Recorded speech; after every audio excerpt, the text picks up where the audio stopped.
Hi there, Fred, FR5ED, here with a beer review. Today I'm going to have a Soundboard Session IPA from Destihl, D-E-S-T-I-H-L, brewery in Illinois. They were about 2.5 hours from Chicago.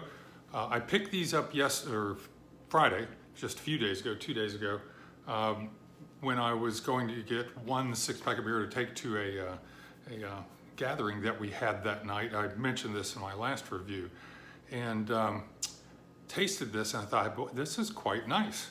It's a session IPA, but it's very hoppy. So I have had a taste of this. Now I want to crack one open and really taste it.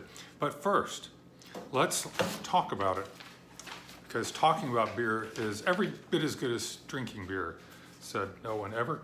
Okay, so Soundboard Session IPA on Beer Advocate was rated a 3.73 out of 5, and that's after 9 ratings. Don't think this has been around that long. By the way, this is part of their Deadhead series, their Deadhead IPA series. And did I mention it is a session IPA, comes in at a 4.3%, I believe, yes.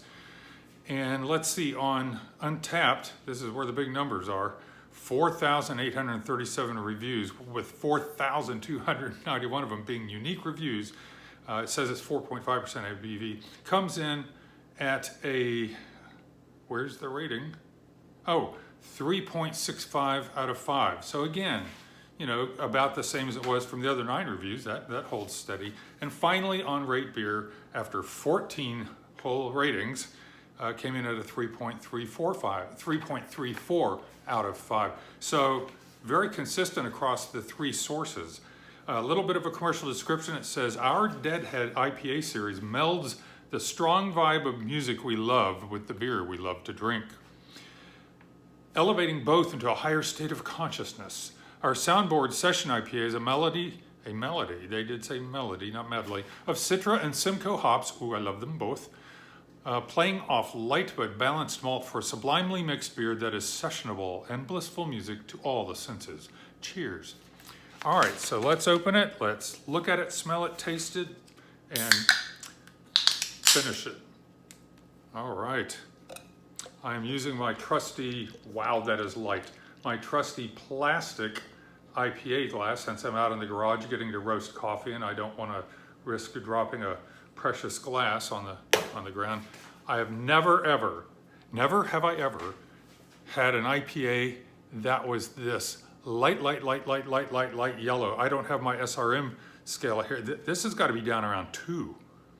Now it's not totally clear. Well, let me get some of the condensation off the glass. No, it is not. Man, this looks wheat beerish and very carbonated. I mean, that is just, you can't maybe pick it up there. Yeah, you can. Look at the bubbles gushing off the bottom, and look at the growing head. It's growing out the top, and it's mostly dense with some nice jiggly micro foam on top. Might be a while before I can get to this or even smell it, but we'll try. Oh, lemon drops. Definitely getting lemon.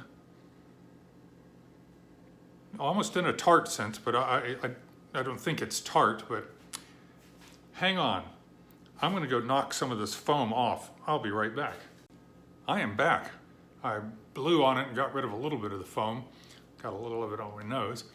I think it's enough where I can smell better and taste better now. Definitely I'm getting the lemon side of the citrus rainbow there. Still just pouring the bubbles off the bottom. That's amazing. That is light. Let's taste this.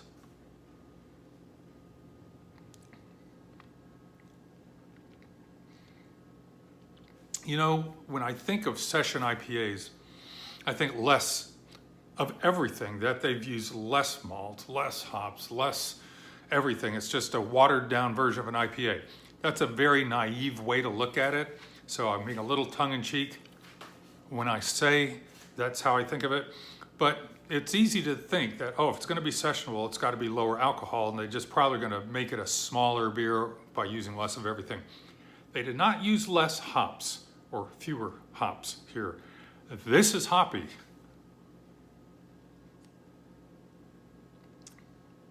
It's got hop bitterness.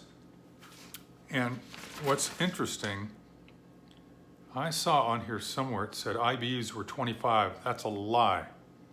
That is an outright lie. Although it says it in 2 places. I'm getting definitely more than 25 IBUs. That is 26 if it's anything. No, seriously. It's got a nice hop bite to it, not over the top, but very nice noticeable bite. It's very dry, you know, no real sweetness at all. And I do get the lemony citrusy flavor from those hops, the Citra and the Simcoe hops. It smells great.